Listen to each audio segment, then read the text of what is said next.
Mbak Mira, Mas Riri, boleh diceritakan untuk agenda kalian di Udine Film Festival seperti apa? Jadi kami dihubungi oleh Far East Film Festival Udine yang sebenarnya kita udah pernah dua atau tiga kali tiga film kami sudah pernah diputar di sini sebelumnya, dan dua itu sempat menang Audience Award. Jadi kita sama penonton Udine juga udah cukup familiar. Laskar Pelangi sama Sang Pemimpi itu pernah menang Audience Award di Udine. Nah mereka kan tahun ini ada khusus fokus di Indonesia juga. Jadi ada beberapa proyek. Salah satu bagian dari programnya itu disebut retrospektif film Indonesia. Jadi ada beberapa film yang di retrospektif. Kami berdua bersama Rizal Mantovani mewakili film Kuldesak yang tahun ini baru aja berulang tahun ke 25 anniversary gitu. 25 tahun. Jadi mereka dengar itu, mereka tahu bahwa ini 25 tahunnya Kuldesak, dan mereka bilang ya tentunya sebagai salah satu tonggak lahirnya generasi baru perfilman Indonesia, jadi mereka bilang harus ada gitu di retrospektif Indonesia. Ya yang pasti juga mungkin kalau bicara film Indonesia, tentu saja film Indonesia tidak bisa lahir kalau tidak ada, atau film Indonesia itu pasti menjadi warna dari perubahan-perubahan yang terjadi di Indonesia. Jadi mungkin kami juga diajak ke sini selain untuk pemutaran juga ada semacam kayak forum gitu untuk mendiskusikan bagaimana Kuldesak itu adalah posisinya di dalam perubahan dunia film Indonesia gitu. Karena Kuldesak ini kan dibuat di ujung reformasi, selesai dan diputar tepat di masa reformasi 98. Jadi memang yang bekerja di film ini juga rata-rata mereka yang pembuat film yang kemudian 10, 20 sampai hari ini tahun kemudian menjadi penerus perfilman Indonesia. Bukan hanya kami ya, bukan hanya Nen Ahnas, Mira Lesmana, Rizal Mantovani dan saya, tapi ada sinematografer ya, yang semuanya namanya tuh kayak pohon keluarga gitu. Tidak ada satupun dari ya film Indonesia yang mungkin diproduksi, ini mungkin asumsi yang sederhana, yang tidak melibatkan salah satu orang yang pernah bekerja di film Kuldesak. Ada Yadi Sugandi di IP-nya, ada Yudi Datau, ada Roy Lolang yang filmnya kita tonton tadi malam. Ada banyak banget ya, Satrio Budiono Sound, ada ya pokoknya turun-turunannya tuh banyak, editor film, penata artistik, semuanya masih bekerja sampai sekarang. Semalam gimana respons penonton pas pemutaran Kuldesak itu? Kita agak shock. Kemarin. 2 malam yang 2 hari yang lalu. Hari Jumat.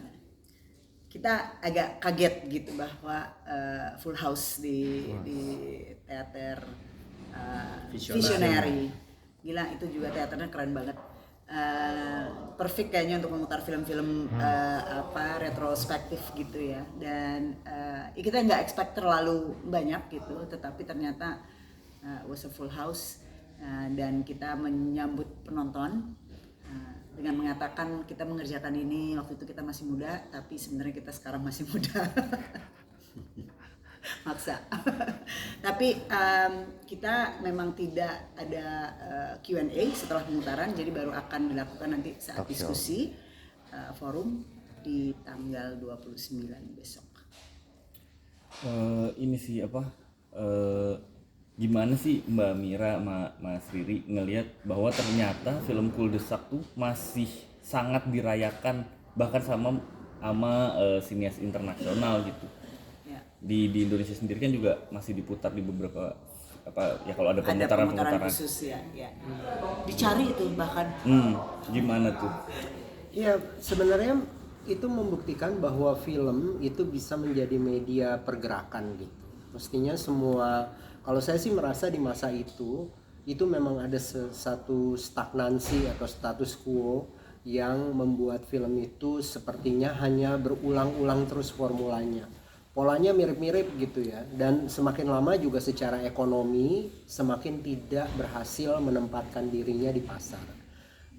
Jadi secara politik dan budaya gitu dia sedang mentok, dan secara ekonomi juga tidak punya tempat.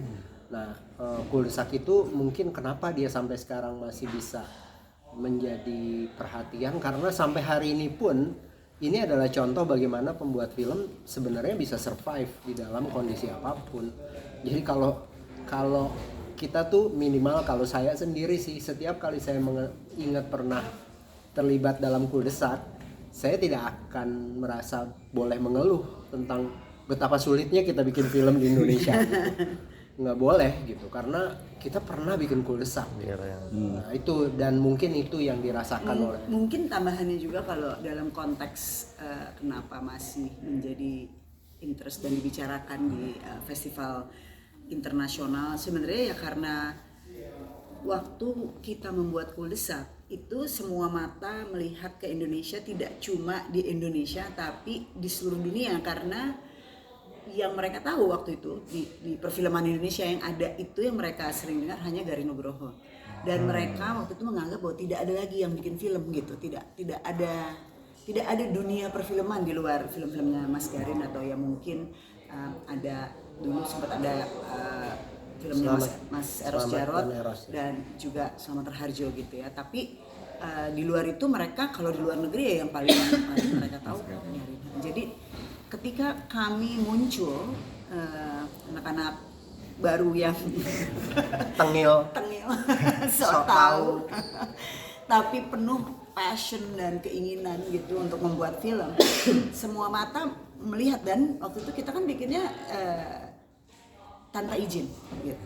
Jadi waktu kita bikin Kuldesak itu kita underground, karena dulu ada peraturan yang sangat sulit untuk orang bisa bikin film, dan kita waktu itu memutuskan bahwa nggak bisa, we have to do something, kita dobrak aja semuanya, kita diem aja, kita underground. Jadi it was an underground movement awalnya, dan semua mata di luar negeri itu melihat ini sebagai sebuah peristiwa gitu. Dan bahkan waktu kita di tengah jalan kehabisan dana, beberapa teman dari festival Singapura, waktu itu dia di Singapura ya, Felicia ya, itu menghubungi festival di Belanda dan market di Belanda. Kemudian kita mendapatkan bantuan dana brand gitu, karena mereka tahu ini akan jadi kelahiran baru gitu, sesuatu yang baru. Jadi selalu tercatat dalam sejarah perfilman Indonesia ya, gitu, atau dunia, dalam hubungan dan film Indonesia dengan dunia, karena sepertinya sih kita termasuk yang pertama mendapat hibah internasional ya waktu itu. Dan waktu itu bayangin, belum ada teknologi internet seperti sekarang, semuanya masih harus telepon, fax. Kita kirim menulis form itu masih pakai pena, pakai bolpen, terus kita kirim pakai fax, terus mereka ngecek di sana, terus nelfon gitu, interview, wawancaranya juga lewat telepon. Jadi kita melakukan apa yang masih kami lakukan sekarang dengan teknologi yang cepat itu. Dan yang menarik itu sebenarnya kan akhirnya film itu lahir. Salah satu yang menjadi mempunyai peran juga media. Jadi waktu itu media, gue ingat banget ada Media Indonesia, ada Tempo, ada Kompas yang melihat bahwa ini harus dibantu gitu. Ini yang diem-diem ini harus kita angkat supaya disupport gitu oleh pemerintah, oleh apa dulu, bukan asosiasi menyebutnya, organisasi dan birokrasi gitu. Dan kita tiba-tiba diliput gitu, kita diliput besar-besaran oleh media yang mengatakan bahwa kenapa nggak ada orang bikin film, kenapa mereka tidak boleh bikin film gitu, kurang lebih begitulah. Jadi kita juga semakin lama semakin pede, dan akhirnya Mas Slamet Raharjo yang waktu itu ketua karyawan film dan televisi itu memberikan kita semacam anggota kehormatan supaya bisa sah bikin film. So it's very historical gitu. Sorry, tadi kita nostalgia dikit ya. Itu nggak bisa bikin film underground. Itu kalian terus gimana cara bikinnya? Benar, kebayang. I mean maksudnya kan tanpa perizinan itu nanti seperti apa proses syutingnya gitu. Jadi kalau dulu itu minimal kalau seumpama mau kelihatan syuting di pinggir jalan atau dimanapun, kita harus pegang surat izin produksi dari negara, dari pemerintah, Departemen Penerangan. Kalau nggak ada itu, pasti polisi datang akan ngecek dan kemudian jadi problem, semua jadi problem. PH-mu apa istilahnya rumah produksi mau, kamu anggota karyawan nggak? Nah jadi caranya simpelnya begini kurang lebih ya. Ada yang kita memanipulasi itu tanpa surat, berarti kita harus syuting sembunyi-sembunyi, itu Atau yang pura-pura namanya. jadi pelajar. Atau iya. itu yang pertama. Iya, Yang kedua saya memanfaatkan surat izin produksi dari milik anak-anak IKJ yang kebetulan ikut syuting. Kan kita kalau anak IKJ mau bayangkan dulu film mahasiswa saja itu harus pakai surat. Dan kami itu mengurusnya ke departemen penerangan. Jadi teman-teman kru junior saya yang masih syuting itu bawa surat itu, kemudian kalau masuk ke lokasi-lokasi yang agak terbuka, ya itu yang dijadikan modal. Kalau membaca dalam tulisannya Paolo Bertolin Iya betul. Di katalog Far East Ya, ya. tahun ini, yang buku. dia kan sempat menyebutkan inspirasi film-film kami. Nah sebenarnya dulu ada satu buku, judulnya tuh Rebel Without a Crew. Jadi tentang itu lahirnya independent cinema di Amerika, di mana buku ini menceritakan caranya bikin film ketika nggak punya duit gitu. Jadi waktu itu gue baca buku itu dan gue kasih ke Riri satu, ke Neng satu, ke Rizal satu. Guys, orang ini bikin film namanya Robert Rodriguez, habis itu tentunya jadi terkenal sekali. Dia di dalam filmnya itu sebenarnya ada dialog itu.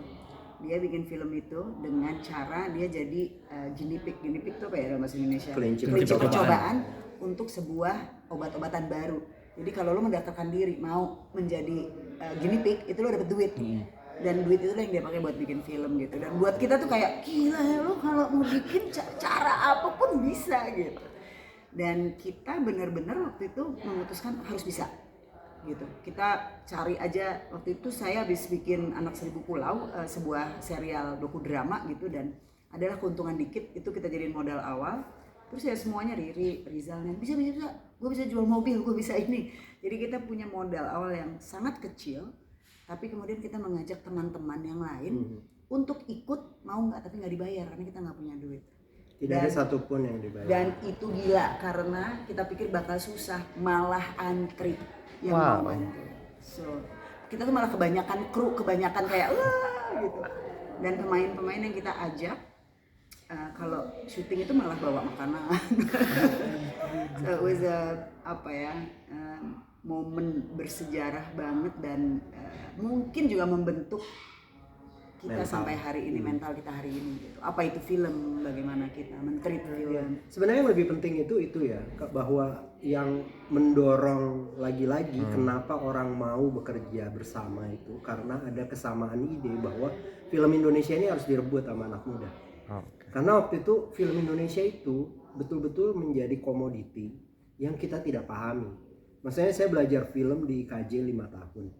Yang saya pelajari itu ya filmnya Usmar Ismail, ya Abbas Akub, Sumanjaya, Pak Teguh Karya masih sering datang gitu. Tapi kadang-kadang kita tuh nggak ngerti. Ini kalau saya mau bikin film kayak mereka, saya nggak bisa karena saya tumbuh di dalam lingkungan yang berbeda sekali dengan mereka. Yang mereka bicarakan itu sosial isu Indonesia. Kita itu ngomongin musik punk. Kita ngomongin Kurt Cobain, terus kita dengarnya tuh musik-musik rock and roll di masa itu ya, MTV Generation. MTV gitu.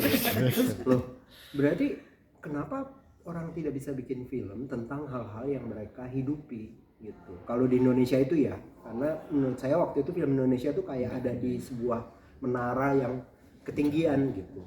Tapi juga secara mental itu kan juga melihat bagaimana dengan perjalanan itu sebagai anak muda kita mengambil posisi, tapi juga kemudian melanjutkan perjalanan ini dengan pikiran yang sangat terbuka untuk anak-anak muda yang lain, dan bagaimana kita bisa survive sebagai kreator sampai usia mudah-mudahan akhir hayat gitu.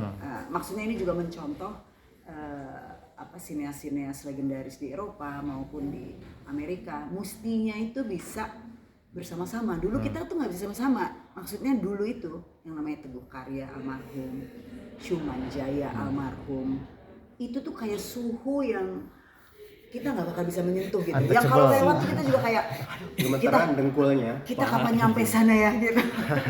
Kayak yang oh my god gitu. Sementara kalau sekarang itu kita bisa ngobrol bareng ya. Sekarang ada generasi baru kayak Sinemaku gitu, itu kan exciting banget gitu, dan kita bisa dengan santai gitu. April, gimana kak kamu, Iqbal dan teman-temannya gitu, bisa sharing gitu. I think that's important. Tadi sempat menyinggung soal dana. Itu saat itu kalian dengan modal berapa sebelum akhirnya funding datang? Modal awal 50 juta. 50 juta. Hasil dari semua. Tapi kita juga mengumpulkan roll film Ya. bukan bekas ya, sisaan syuting iklan. Karena Jadi ya kita orang iklan kan dulu. Oke. Kita bikin iklan dulu. Iklan tuh dulu pakai film juga, pakai celluloid. Jadi kolega kita atau networking kita tuh kebanyakan orang-orang iklan. Jadi kita minta kalau lo bikin iklan ada sisa roll film bisa buat kita nggak? Gitu.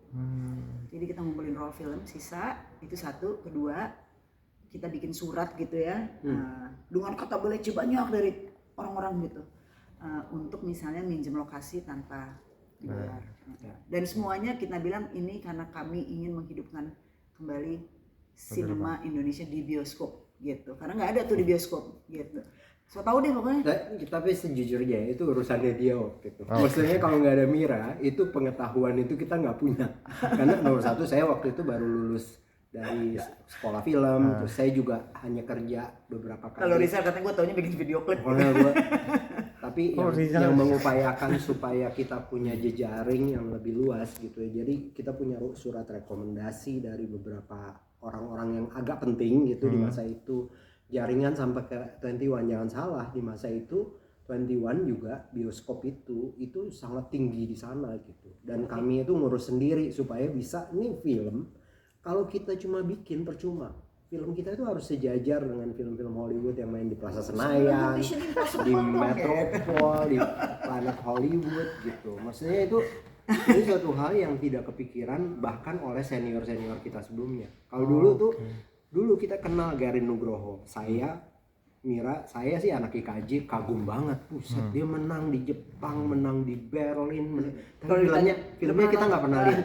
Nonton filmnya belum. Saya aja tadi malam nonton Surat Untuk Bidadari baru sadar. Walah, filmnya kayak begini ya. Karena dulu film itu pakai seluloid dan buruk sekali kualitasnya. Karena memang kualitas laboratorium di masa itu sangat buruk. Jadi ini udah di restore dan di sedikit diperbaiki gitu. Jadi ada banyak hal yang lebih bisa kita pahami. Dulu itu filmnya Garin nggak pernah kita tonton di Indonesia. Jadi kita tahu aja ada film anak muda, ada film anak muda dari halaman beberapa Kompas gitu misalnya. Menang di Jepang, menang di Berlin. Tapi tidak pernah kita bisa tonton filmnya. Nah itu yang kita harus lakukan waktu itu, bahwa kita pengen bikin film yang dibikin oleh anak muda dan bisa ditonton untuk anak muda dan selesai itu tuntas sih waktu itu. November 98 filmnya main di bioskop. Semua lewat networking, tanya temen, minta tolong temen, nggak ada habisnya. Dan somehow itu kayak semesta mendukung aja. Kita akan ada orang-orang yang tiba-tiba, oh gue kenal, oh sini, oh ini gitu. Jadi itu memang luar biasa. Sampai editing pun kita dapat tempat di post house gratis. Nah cuma kenapa jadinya lama, kita tuh mulai syuting tahun 95 baru selesai 98 karena misalnya nih peralatan lampu film itu kita dipinjemin sama dulu perusahaan namanya Elang Perkasa sama Samuelson. Jadi ada perusahaan iklan untuk bikin iklan, lampu-lampu, sewa equipment kamera, itu kita gratis dengan catatan kalau kita dapat job iklan, kamu harus berhenti. Jadi kita tuh bisa yang sorry kita ada job iklan, yo balikin dulu. Nggak bikin gitu berarti saat ada mereka ada duit kan? Nggak minjem. Iya kan, nggak bisa bikin jadinya. Nggak bisa. Syuting. Jadi kadang-kadang syuting jam 2 siang, tiba-tiba lampunya diambil dulu. Mengikuti jadwal mereka. Jadi ya kayak break dulu. Ini cuma 3 hari kok iklannya, oke, atur lagi ya, terusin gitu. Nah itu sebenarnya menjadi inspirasi atau menjadi bagian sejarah yang penting untuk film dan Indonesia. Bahkan gue tuh sempat syuting sedang terjadi riot tahun 97 96 pecahnya ya, 27 27 Juli pecahnya konfrontasi PDIP. Oke. Kuda tuli. Kuda Tuli. Nah, dan itu kita terjebak karena itu suara tembakan, suara apa, dan kita tuh lagi syuting nggak bisa keluar di Museum Fathahillah. Jadi kayak banyak banget cerita yang sangat bersejarah di masa-masa yang sedang genting sebenarnya di Sebenarnya juga terkait dengan gerakan ya. Kuldesak itu kemudian mendorong banyak hal. Mungkin tidak banyak yang mencatat, tapi karena Kuldesak kita bikin e-cinema. Dan e-cinema itu sebuah jalan yang berbeda lagi. Saya bisa bikin Eliana waktu itu. Saya Nenahnas dan ada beberapa film lah gitu ya. Kita lagi-lagi berkumpul bersama. Tidak lama kemudian ketika setelah reformasi tahun 2006 ada gerakan masyarakat film Indonesia yang menggugat sensor di Mahkamah Konstitusi. Itu juga antara lain karena rintisan dari gerakan-gerakan yang terjadi sejak Kuldesak. Dan itu anak muda yang pegang semua sampai akhirnya tahun 2013-2012 jadi asosiasi profesi film gitu. Kemarin kita memutar Kuldesak di M Block dalam rangka 25 tahun Kuldesak. Penontonnya Gen Z. Itu menarik sekali karena mereka aspiring filmmaker, mereka sedang belajar film. Dan tentunya salah satu kesulitan utama kan kapital. Jadi mereka selalu nanya dulu gimana gitu. Pertanyaan pasti sama, dulu gimana. Dan pertanyaan yang paling ini, masih bisa nggak kita melakukan hal itu gitu, kebersamaan dan gerakan. Terus kita bilang semuanya tergantung. Kalau lu pressure ingin melakukan sesuatu tapi tidak boleh ini, tidak boleh itu, akan terjadi revolusi gitu. Jadi kita bilang sama mereka, kita lihat aja ntar apakah mereka bisa. Apakah terjadi sebuah tekanan? Tapi kalau kita terlalu cepat kompromi ya udah. Saya pikir banyak sekali sikap yang kita bisa ya udah santai aja, atau ya udah kita ikut aja apapun. Ya memang film tetap bisa dibikin, tapi film tidak akan bisa menjadi arena atau media perubahan gitu. Satu pertanyaan yang pengen banget saya tahu tuh, Kuldesak itu dari kata apa, artinya apa? Siapa itu yang mencetuskan? Nah itu gimana tuh Mbak, Mas? Jadi kita tuh dulu banyak banget nongkrong kan ya, waktu lagi bikin ceritanya tuh.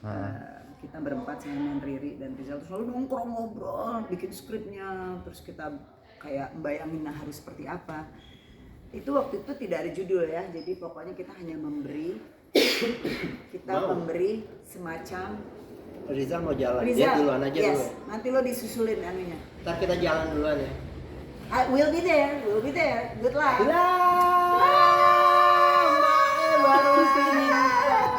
Welcome. Maaf ya, Ibunda datang jadi harus sambut dulu.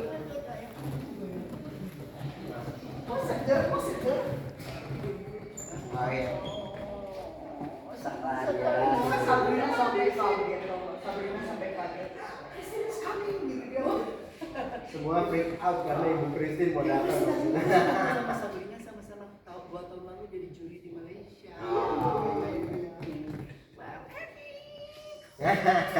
Ya udah, ntar kita ketemu ya. Halo Bu. Aku Vito dari Kumparan, ini Mas Adi dari Kompas. Lagi ngobrol dulu.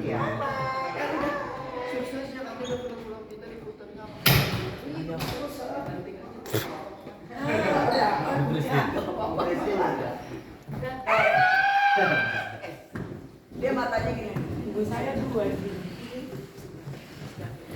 Siapa? Mamanya bakal datang besok. Rizal udah jalan. Lanjutin. Ada lu yang mau aku lanjutin. Oh ya udah, nanti kita ketemu sayang. Ya udah sayang. Tanggung. Sorry, kita melanjutkan tinggal dikit lagi. satu pertanyaan. Hai, Yoi. baik. Iya. Kita melanjutkan pertanyaan tadi ya. Kuldesak dari mana? Oh iya. Nama, Iya, jadi judul. nongkrong gitu, terus kita cuma memberikan masing-masing itu kayak diberikan patokan lah gitu ya, bahwa kita harus cerita tentang anak muda, tentang problem hari ini, dan kita harus beda gitu sama film-film terdahulu gitu. Jadi itu, nah tapi begitu cerita masing-masing jadi dan kita kumpulin, itu ada sebuah persamaan gitu. Nah Rizal itu kan arsitek. Oh iya. Rizal itu arsitek. Jadi dia bilang, tahu nggak, ini nih ini kuldesak gitu. Terus kita juga gitu, apa enggak kuldesak loh. Kuldesak itu istilah arsitektur atau ini yang artinya adalah semacam jalan buntu gitu. Jadi kalau ada perumahan tuh kalau di denah ada kayak dia harus muter balik, itu namanya kuldesak gitu. Semacam jalan buntu. Karena semua cerita kayak harus menghadapi jalan buntu gitu. Karena semua tokoh di sini memang mereka punya kayak mimpi ingin menyelesaikan problemnya, tapi semua mentok. Sebenarnya itu perasaan kita di tahun 90-an kan. Dan dia juga yang kemudian membuat desain K-nya itu Terbalik. satu menghadap sini, satu menghadap sini. Jadi kayak jalan jantung buntu. gitu. Dan mestinya tulisannya pakai C sih. Cuma Indonesia dijadiin Indonesia. Terus kita syuting, teman-teman kru semua itu kan gak ada yang dibayar kan. Mereka kemudian come up dengan ini, oh judulnya Kuldesak, aku lakukan dengan terdesak gitu. Jadi ada Jadi aja tuh. kepanjangannya. Teman kru yang selalu bilang ini sebenarnya singkatan. Dengan Aku lakukan dengan terdesak. Terdesak. Oke, sama ini sih terakhir, kemarin udah ngobrol sih sama Mas Riri. Is it possible to watch this movie di OTT? Nggak usah. Alasannya Nggak usah. kenapa Di itu? sinema aja. Berarti kalau orang Indonesia mau nonton nungguin festival Pemutaran film. Pemutaran khusus. Kita mencoba untuk lebih sering sih memutar terutama untuk generasi baru ya. Kemarin itu bertemu dengan Gen Z dan kayaknya Gen A sekarang juga sudah mulai bermunculan. Itu Apa sih Gen A umur berapa? Balik lagi ke yang baru lagi. baru lagi Jadi di atasnya. belasan. Oh wow. Anak lu tuh Gen A sih. 2006. Iya Iya, si 2006 udah. Inar itu Udah 2006. Gimana sih? Gak tahu. Ya, anyway. Gen. Ya pokoknya generasi yang baru lagi gitu untuk bisa merasakan spirit itu. Kalau menurut gue penting untuk ya mungkin beberapa orang akan bilang serius amat sih bikin film sampai harus begitu. No, buat kita spirit itu penting dan kita ingin generasi yang akan datang tidak melihat film hanya numbers and numbers and numbers gitu. Box office sekian.